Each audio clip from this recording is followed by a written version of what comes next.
come to believe that inner game is much, much more important than outer game when it comes to any kind of communication. It's kind of like the cake and the icing. You Okay. can have a delicious cake that doesn't necessarily need any icing, but if all you have is a bowl of icing, it's not going to be that delicious, at least for some Mm. people. Welcome to the Audacious Living Podcast, hosted by my man, Audley Stevenson, the Odd Man.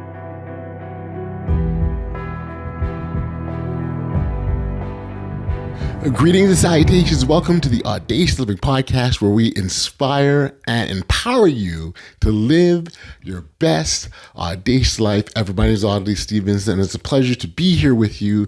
And I'm truly grateful for the fact that you've taken the time to spend it with us. I think of the idea of stepping into a cave full of hidden treasures. Each episode of this podcast is an exploration of possibilities that await when we embrace audacity and step boldly into the unknown. Life is like a turbulent sea filled with challenges and opportunities waiting to be discovered. Just the same manner in which a skilled sailor navigates through stormy waters with unwavering determination, we too can conquer our fears and boldly embrace the journey towards our audacious dreams.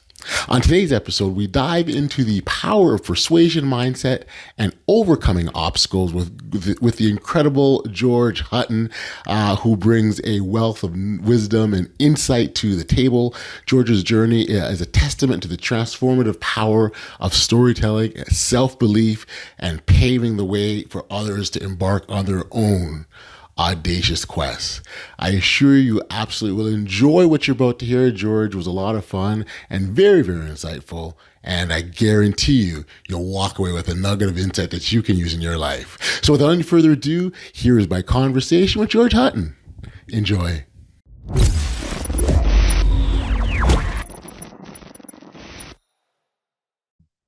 Hey, George, thank you for joining me here today on the Audacious Living Podcast. I really appreciate you making the time like this.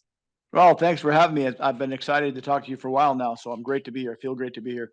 Good. And thank you. I really, enjoy these conversations that we have with individuals, and really wanting people to understand and recognize, the ways that they can live their best audacious lives ever, and oftentimes that starts with our individual choice, our individual decision to make that step forward.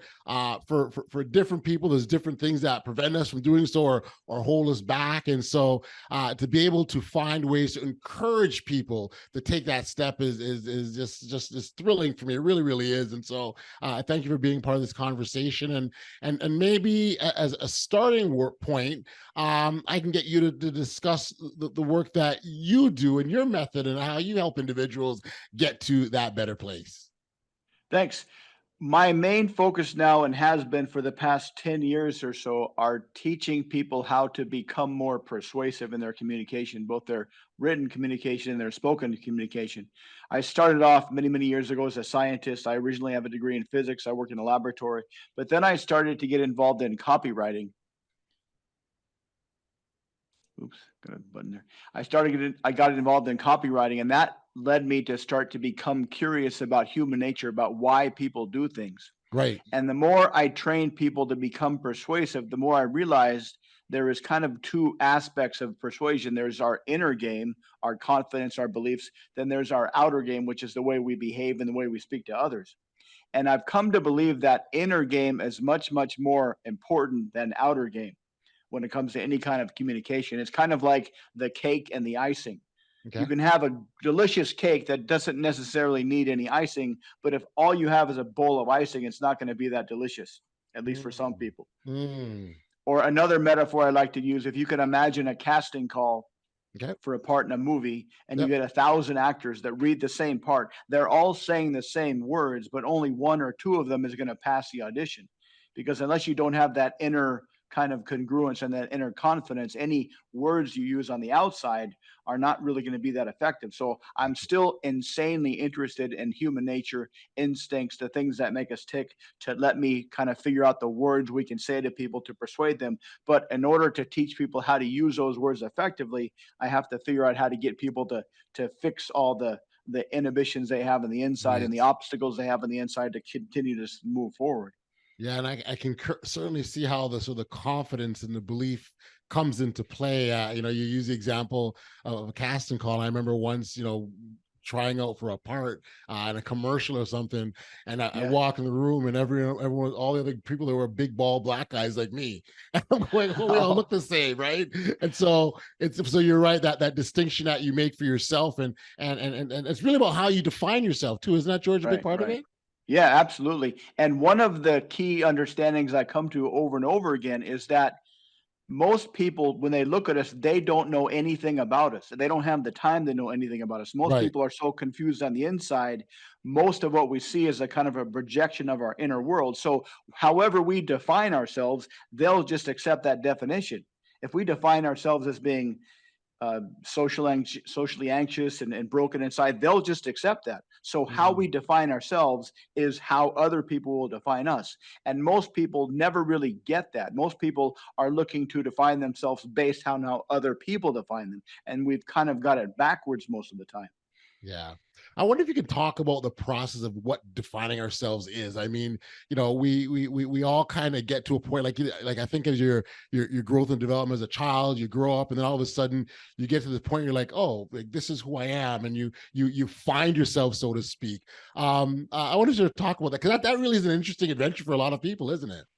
Yeah, absolutely. And it's a never ending adventure. I don't think our self definition is ever set in stone. Right. Our sense of self, our however we define ourselves is always in flux. And as you mentioned, in our childhood, that has a huge impact on how we see ourselves in the world. And this can go both ways. This can be either a self-sustaining virtuous cycle or a self-sustaining vicious cycle. If you think Gotcha. you suck, you're going to act in a way that elicits certain reactions from others that will validate that you suck. But if you think Right. you're awesome, you're going to act in a way that gets a certain responses from people that would validate that you're awesome. And so you can Right. really define any time in your life to change from one side to the other, but most people don't really make that conscious awareness or that conscious choice to say, I'm going to define how I am, and I'm going to calibrate my confirmation bias to find evidence that validates I am the way I want to be. And that's a power that everybody has. And nobody really makes a deliberate, conscious, or not nobody, but very few people ever make a conscious, deliberate decision to define actively through their daily lives who they are. But that's the power that everybody has. And is this why you call the inner game? Because I actually like the fact that you call it a game, right? Is that kind of why you label it as such? Yeah, well, inner game and outer game is actually a kind of language from seduction that they borrowed from sports. Okay. Like if you have an athlete that's really good, they say he's got game, he's got a good game, he plays very well. And so they kind of borrowed that into sales and persuasion and seduction. He's got game. And that kind of broke down into outer game, the game we present to the other people, and the game that we kind of, the inner state, the inner confidence, the inner dialogue we have with ourselves that may or may not be as strong as our outer game. Gotcha. And a lot of guys get into the trap of only focusing on outer game. Okay. Yeah. Especially in the realm of dating. You can put on a fairly good outer game, but eventually the real you will come through. Right. And so unless you work on the inner game, your inner structure, your inner confidence, how you talk to yourself, what you truly believe about yourself, your outer game is really only kind of a band-aid fix that's covering up an inner game. And a lot of people are so terrified to even look inside themselves, they don't even believe that inner game exists. It's kind of some kind of a mythology. I do love the conversation of the inner versus the outer, because the outer is what you see first, right? It's a first of that first instant, that first view, that first everything what you see on the outside, and oftentimes, and you're right, I think that's what the focus ends up being. It's because I gotta look good, I gotta be a certain way. My hair, well, I ain't got no hair, but we don't have no hair, but we've got to look a certain way because it's the outer, right? It's the outer look, and they don't pay attention with the inner.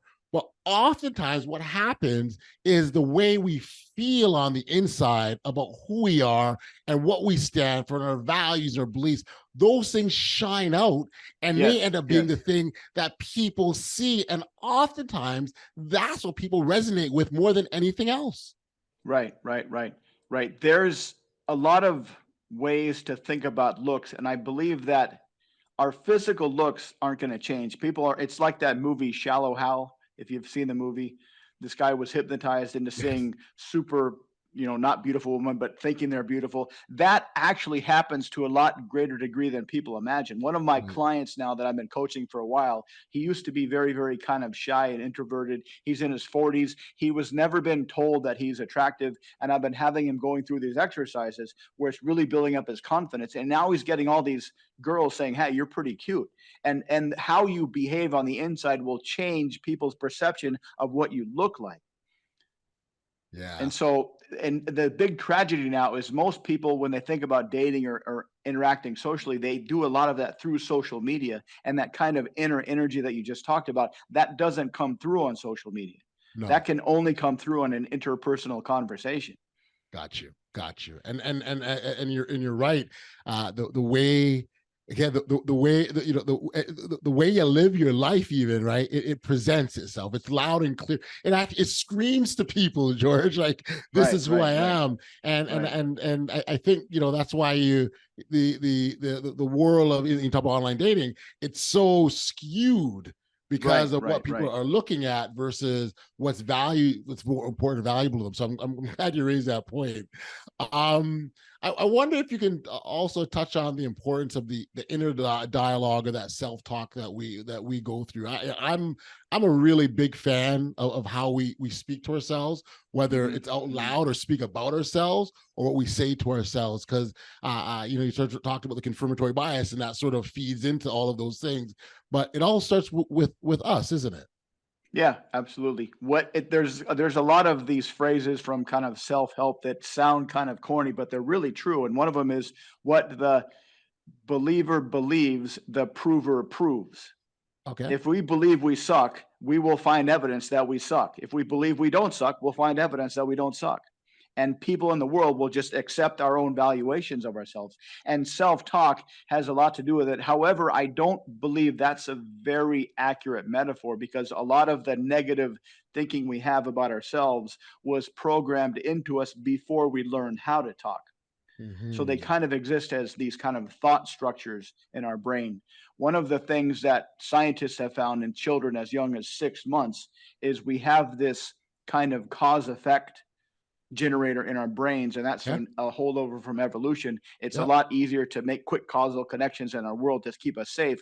But the problem is, when we're little kids, our goal, or our job as kids, is to get as much data as we can. Between the ages of 0 and 5, our brains are still developing. So we have to suck in as much data as we can. And because doing things that are instinctively necessary are also very, very pleasing, like having sex and eating and being around friendly people, it feels good to a little kid to collect data. So little kids love to run around and collect data and express themselves. The problem is, every time they do that, past a certain point, past when they learn how to walk, they get told no, no, no, no, no. So this creates a kind of cause effect structure in their brain that says expressing myself will invite someone to say no. Every time I feel like expressing myself, there's some other shoe that's going to drop and I'm going to get in trouble. And so a lot of people carry that basic, simple structure. Expressing myself is dangerous out into the world as adults. And unless you kind of address that, it's going to keep you shackled to a life that's not nearly as audacious as you can be living. Wow. I mean, for me, like, okay, so for example, I think like the power of the mind, right? Yeah. I think it's more powerful than we realize. And so, that whole, what's that expression? Thoughts become things, right? Like the things that you focus on, you generate, you create, and that becomes your reality. It seems though there are times, and I'll use the example when we run into adversity, we run into challenges, right? We get so fixated on that problem, on that boulder in our path, on that obstacle in our way, that we don't see anything else, and not recognizing that as long as we fixate on that, the problem's not going to go away. Exactly. And unless you take a lot of time and inner work to address these false causal connections, that obstacle will remind you of all those obstacles you got when you were 2 or 3 years old. Right. One of my favorite statements from the philosophy of Stoicism by Marcus Aurelius, who wrote the book Meditations, is that the obstacle is the way. I mean, it's really, the success in life is really very simple on a kind of structural level. You just go towards what you want. And whatever obstacles you find along the way, if you figure out how to get through those obstacles, those will teach you everything you need to do to get further along. Right. Right. But most of us are so terrified of obstacles. We get a small obstacle, it doesn't work, and we say, "Oh, this is proof that I suck and I shouldn't be trying anyways," and we give up. And then we go down that rabbit hole, right? We're gone. Yeah. It's chaos after that, right? And this is the most common response to someone who hasn't had a lot of success, and they read about some kind of a strategy from somebody else. They think, well, that doesn't work for me because I'm different. I'm broken somehow. And this is kind of a common trope that you see in a lot of movies, a lot of dramas, is you'll have two characters getting together, and the one character starts to get nervous because the other one's getting closer and closer, and they think when they find out who I really am, they'll realize that I'm broken and they'll run away. So they kind of self-sabotage themselves. Yes. Yeah. Well, and as you were saying, that was self-sabotage is the exact word that came to mind, because we oftentimes will do things, whether it's out of fear or we're distracted or something, whatever. I think there's a whole host of reasons, why self-sabotaging comes into play. I wonder, George, if you sort of talk about maybe some ways we can deal with it or eliminate it from our lives. Well, the most important thing that anybody can do is go slower towards success than you think you need to. The self-sabotage and imposter syndrome almost always pop up when you suddenly find yourself in a situation that's a couple levels above what you're used to. And you start to feel like you're doing something wrong. It's kind of like you're a little kid and you tipped over the jar of cookies and you're eating the cookies and mom comes in and yells at you. You feel like something bad's about to happen and that messes you up and you self-sabotage. But the way to avoid that is just go as slowly as you possibly can. Speed kills. Speed kills. And see, this is just like, it's not quite the same, but it's similar in structure to people who have these yo-yo diets. They have this massive ambition to lose a lot of weight. They try really hard, but then a week or two later, the benefits and the costs start to flip-flop, and now the costs are way bigger than the benefits, and they just give up. But this is kind of a subconscious version of the same thing. They're in the situation, they can't handle the anxiety that they think there's some other shoe that's going to drop. And so the secret is, or the solution is, to just go slowly so you don't pop up a couple levels without expecting it or without having it be something that you actually planned. So I think of, for example, individuals who maybe experience some level of success very quick in their lives, right? They experience a success. Maybe they haven't gone through the trials or the tribulations that are part of the development process, and they get somewhere very quickly. And again, eventually there is a dip. We to stay at this high level all the time, it's not that it's impossible. It's very difficult to do, but we do experience dips. And when they experience that dip, it's they've never had challenges before, they've never seen it before, and they don't expect. And that we talk about that spiral. That's where that happens. At least that's how I see it. Does that make sense for you? Yeah, if you're on a steady path of growth, you're going to have these up and downs, and those will be familiar. But when you get to that high level, this is going to, from this high level to halfway back down to where you were, that's going to feel traumatic.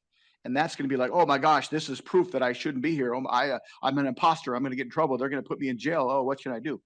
And so again, the way to overcome that is to go slow. And if you do suddenly, outside of your control, suddenly find yourself in a situation, just be as open and rational and aware as you possibly can, and expect that it's going to happen. A lot of this stuff can be fixed or solved if you kind of pre-frame the event. If you get to the high level and you think this is it forever, and then you dip, that's going to feel traumatic. But if you get to that high level and you say, well, I'm at this high level, it's higher than I'm used to, something will probably happen and I'll have some fluctuations where I kind of normalize, and that's going to be expected. So just get ready for that mentally before it happens.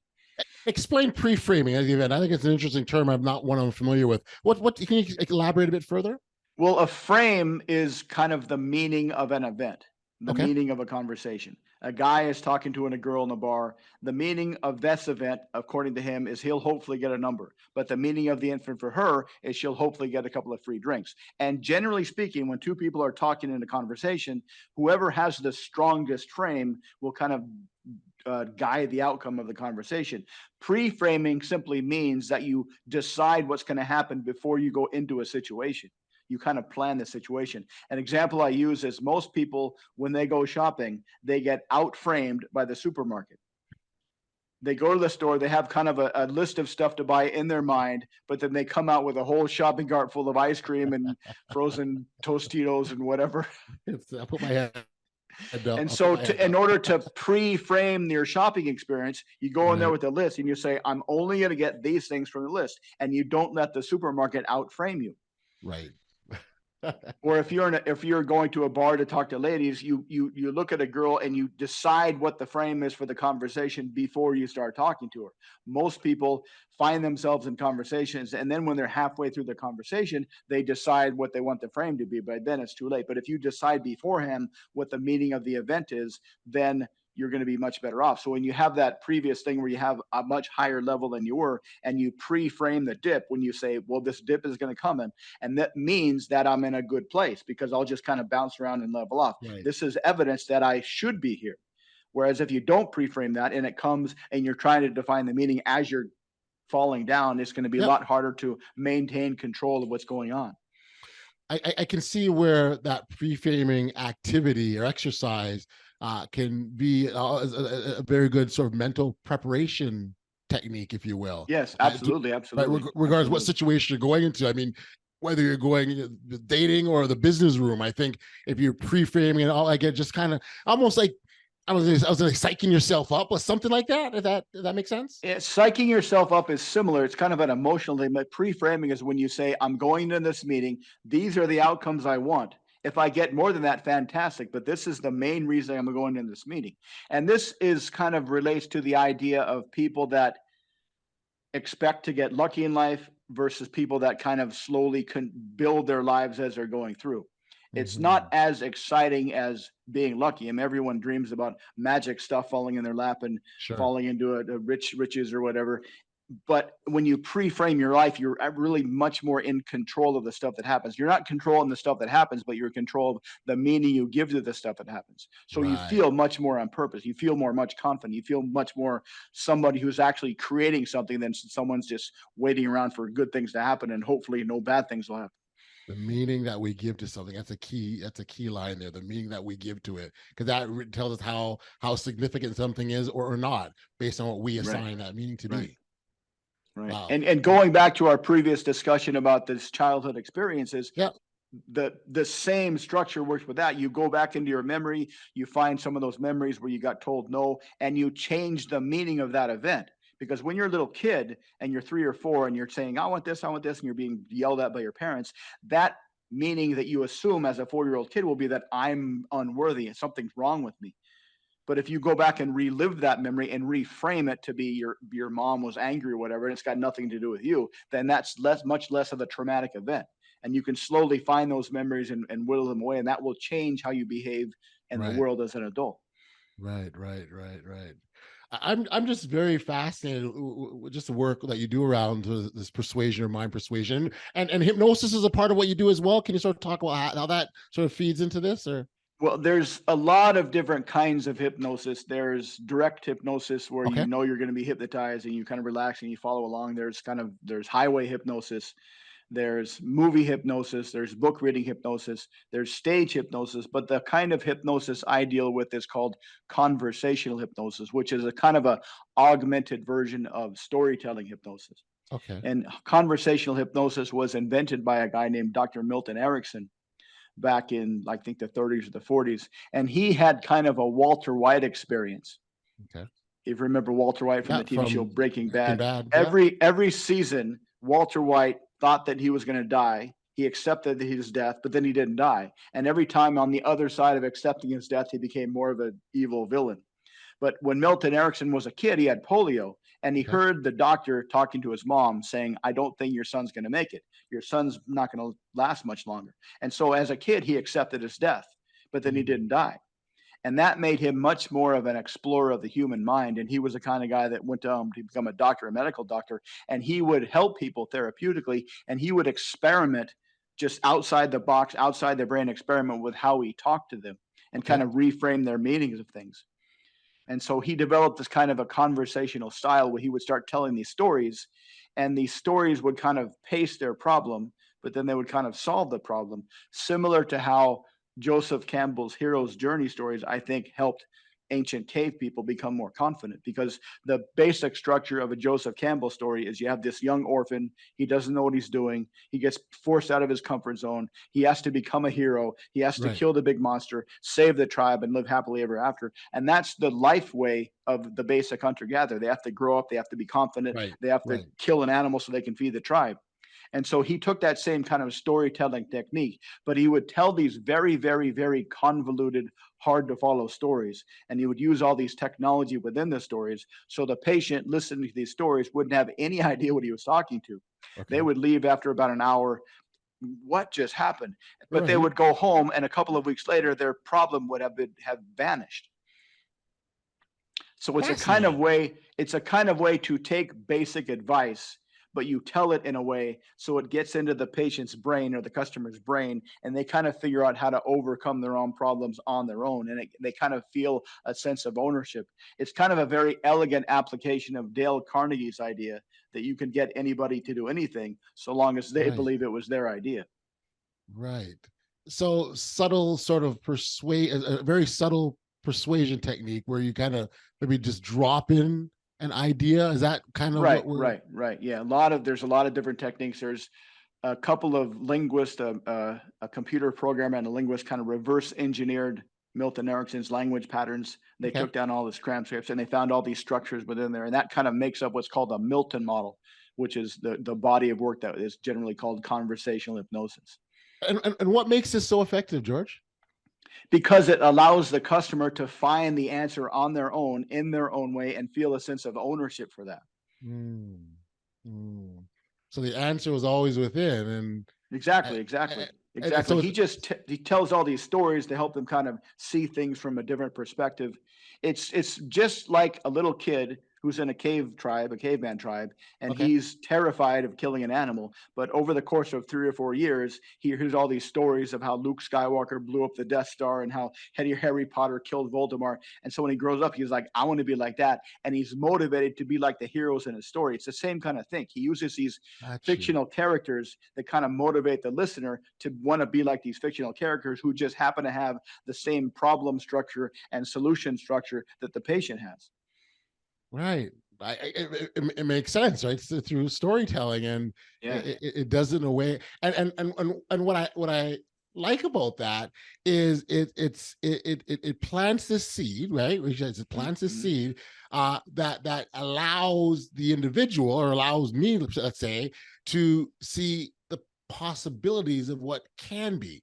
Right. So if I'm able to see what can be, then the only natural next step is, okay, can I do that too? And that's brilliant. My goodness. Yeah. There's a lot of people that would love to be better in their lives. For some reason, they can't do it on their own. They can only do it if they see somebody else go first. So through storytelling, effective storytelling, you can create these people out of thin air, these characters that demonstrate how to do what they want to do in real life. And I think that's a very, very underappreciated function of human nature, is we are majorly motivated by stories and fictional characters. Right. And the next part is being able to see ourselves in those roles, right? Right. See ourselves as a hero, see ourselves as a victor, see ourselves as the one that's having the success. And we're really, what we're doing is we're patterning it after a story that we heard somewhere else. Right. Exactly. Wow. That's Jordan, I gotta thank you for that one. I've it's funny. It's one of these things that because when you talk about it, you're like, yeah, that makes sense. It's out there. It's people are using it out there. It makes sense. But it's like it's always been there. It's like at the same time, as much as what you're explaining to me, and I'm mind blown by it, at the end of the day, this isn't new. Right. This kind of structure of motivating humans to be better humans has been around since the caveman days. It's older than time. It's older than before we started writing down stuff and taking time of stuff. This is how we motivate each other. Right. And through that, I can see all sorts of positive, the offshoots and the benefits, whether from what it does for our own confidence, our self-belief. Certainly, you sort of talk about persuasion, which you spend a lot of time in. It can help us that get better, so we can increase all sorts of skills through these techniques. And at least from what I'm seeing at first glance.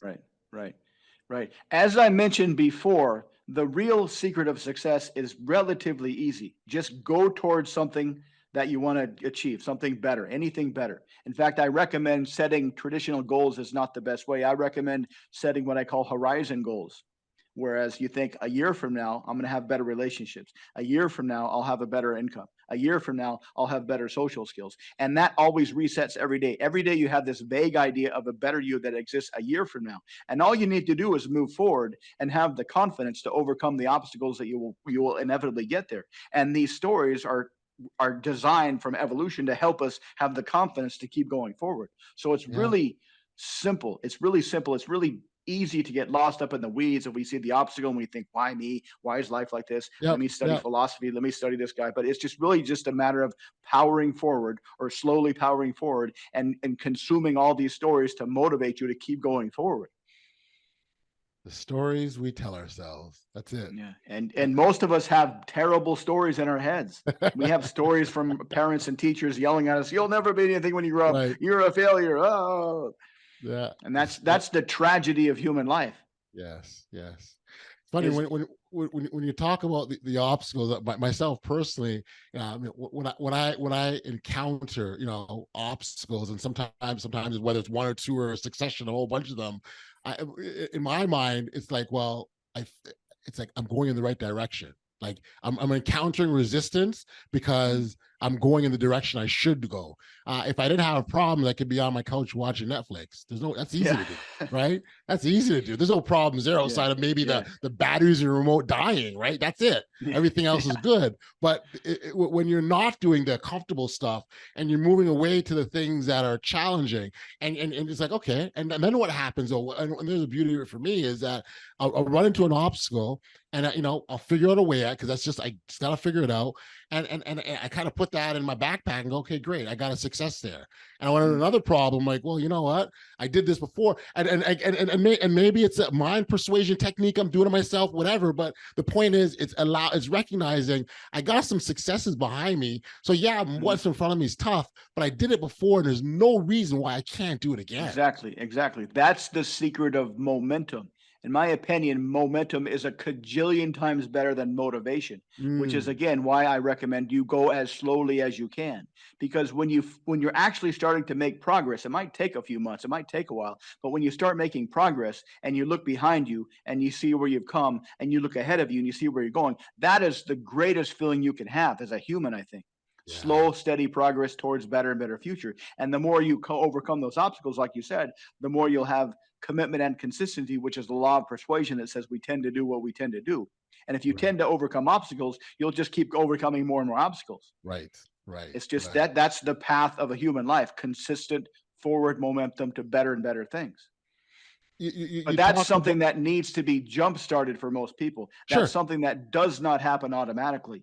In our hunter-gatherer past, we didn't have to jump-start it automatically, or we didn't have to motivate ourselves. We were always motivated by our environment. In fact, one theory of human migration all over the world is we were following these big animals.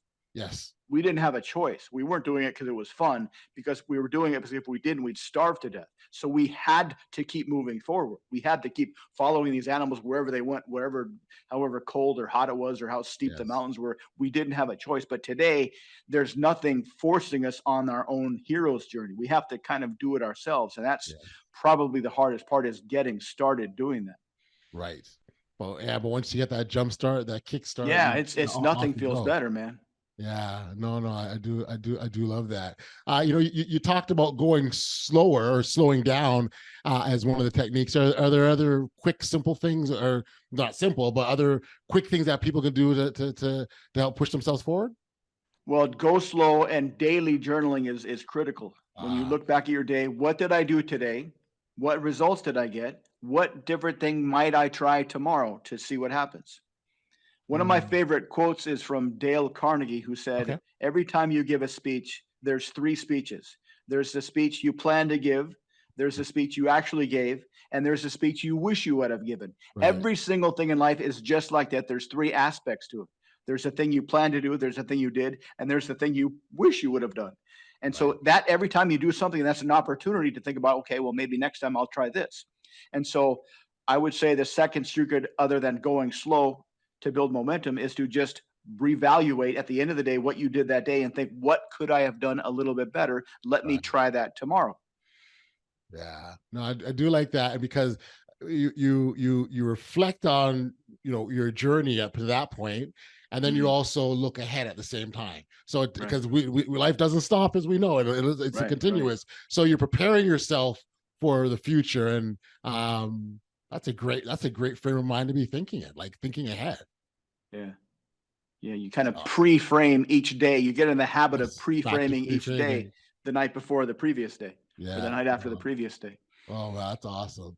George, this has been some really, really enlightening stuff. Thank you for sharing this. It's my pleasure. My pleasure. Yeah, no, I could tell this is, I could tell this. You're certainly passionate about this. Yeah. But what clearly you've done is you sort of taken a collection of your life experiences to sort of put you where you are now. So your backpack is full with all these things that you're bringing together to really focus on this. So thank you. Yeah, my pleasure. Thanks for having me. It was a great conversation. Very, very enlightening or inspiring conversation.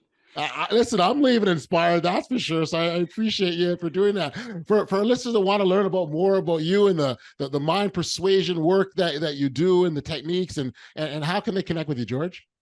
You can find all of this stuff on one convenient webpage, mindpersuasion.com. One word, mindpersuasion.com/start. Gotcha. Mindpersuasion.com/start. And there's contact info on there and everything. Yeah, and I do like start. That's a big part of it. It's funny. I'm not sure if you did that intentionally or not, but starting is there certainly a big part of it. So thank you, George. I appreciate the time. Appreciate doing this, and congratulations on all the great work, my friend. Thank you very much.